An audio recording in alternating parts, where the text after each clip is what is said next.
is happening, Magnus? So, the drinker has finished One Piece on Netflix, live action, and has his review up. Let's check this out. I was looking for someone's review who finished it before I did, that I trusted. So, let's check this out, shall we? Alright.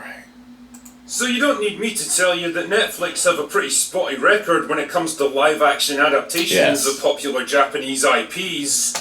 Yeah, Cowboy Bebop comes to mind, and so does Death Note.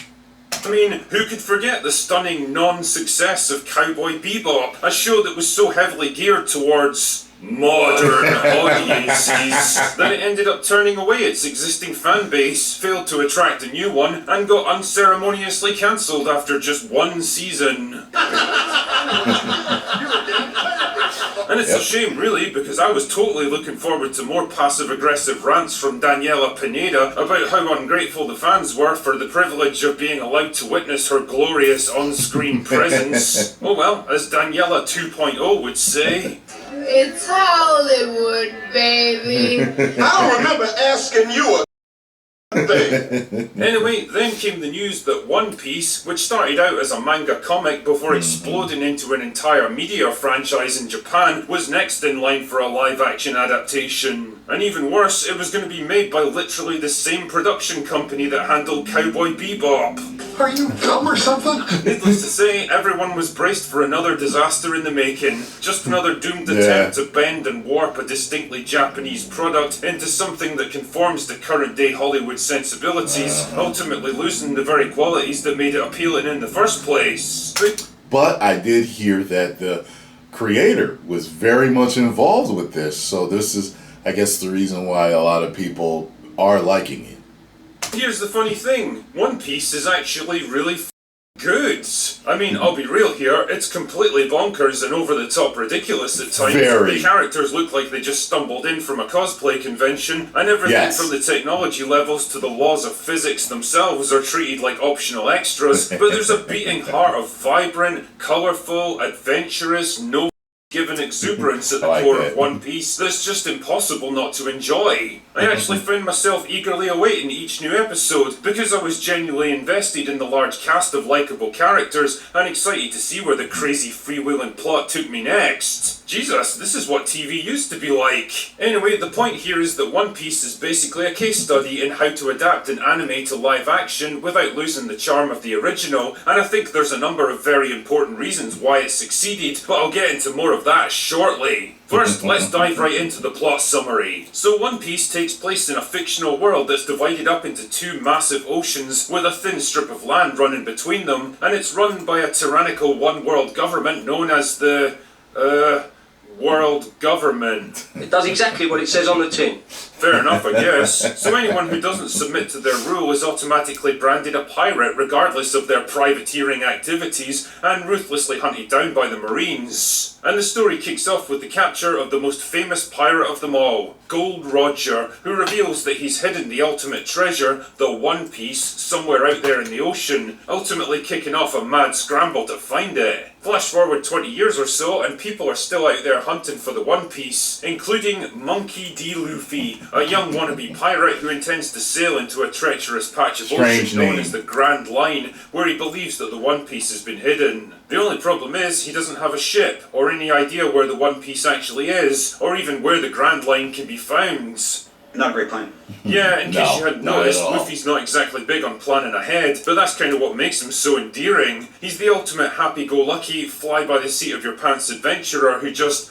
figures things out as he goes. Anyway, like a lot of anime heroes, he eventually joins forces with Kobe, a timid cabin boy who dreams of becoming a marine so that he can protect the innocent, Nami, a thief and safecracker with a hidden agenda, Zoro, a mysterious swordsman that's sworn to hunt down rogue pirates, and Usopp, a sniper and inventor who dreams of becoming a great warrior one day. And together they set sail across the high seas to cross the Grand Line and find the ultimate treasure, taking on monsters and rival pirate clans along the way, and always trying to stay one step ahead of the Navy and Marines that are hot on their tail. It's your classic setup of taking a bunch of colourful misfits, rogues and weirdos, each with their own unique goals and motivations, giving them a common objective and turning them loose to see what kind of chaos ensues. There's betrayals, rivalries, surprise revelations, and murky family histories that all come to the fore in the course of the story. And it works so well in One Piece because first and foremost, the characters are so interesting and fun. There's such an eclectic mix of oddballs and mercenaries with wildly conflicting personalities that constantly spark off each other that you can't help enjoying it. But they all have deeper elements and motivations that slowly come out as you learn more about them, ultimately causing you to question who's good and who's bad. But the show's definitely not afraid to have fun with its cast along the way. And it's so interesting to compare it to something like Cowboy Bebop, which made a conscious effort to rein in its characters' personalities for Western audiences.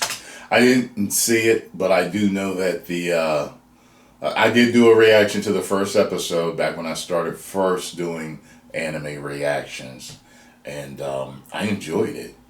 And it's something that I do want to finish, but I didn't watch it, especially after I heard how woke it was. I have nothing to compare it to, just like with this. So it is what it is, but. Yeah. Trying to rewrite them as grounded and realistic, and it's one of the many reasons that show was about as much fun as a colonoscopy directed by James Cameron. Might be good.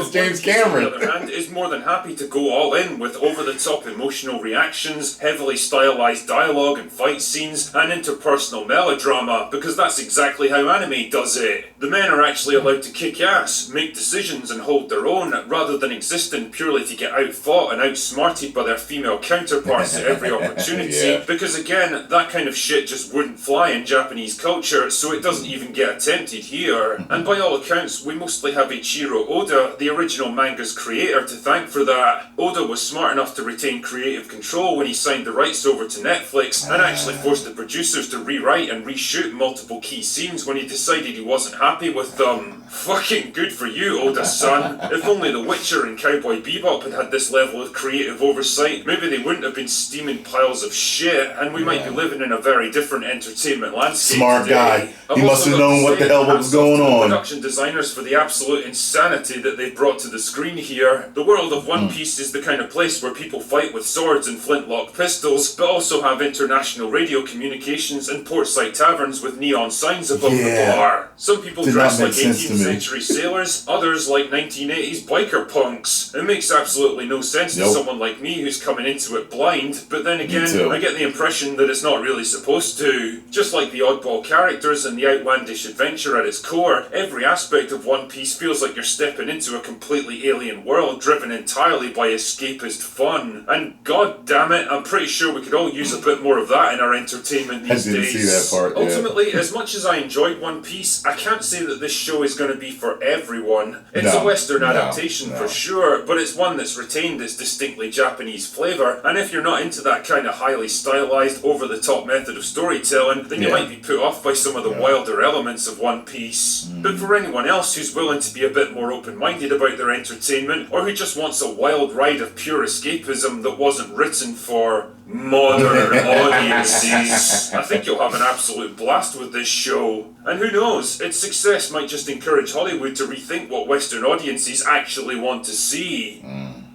Anyway, that's all I've got for today. Go away now. Here we go, baby. So, so far, what do I think? It's okay with me. I'm not like excited for every episode. I'm actually waiting for something to pull me into it more. But having said that, I haven't seen the series yet, like the anime. So I remember watching the first episode of the anime and liking it, thinking like, yo, this is something I could get into. So when this is over, I will start the anime. But I do have a lot of other stuff to do over there. So, it'll eventually come. Trust me. So, post comments down below. Let me know what you all thought. Get over to The Drinker and subscribe. Tell them Tyrone Magnus sent you. And if you enjoy what I had to say, hit the like button, subscribe, and share. 10 million subscribers. Woo!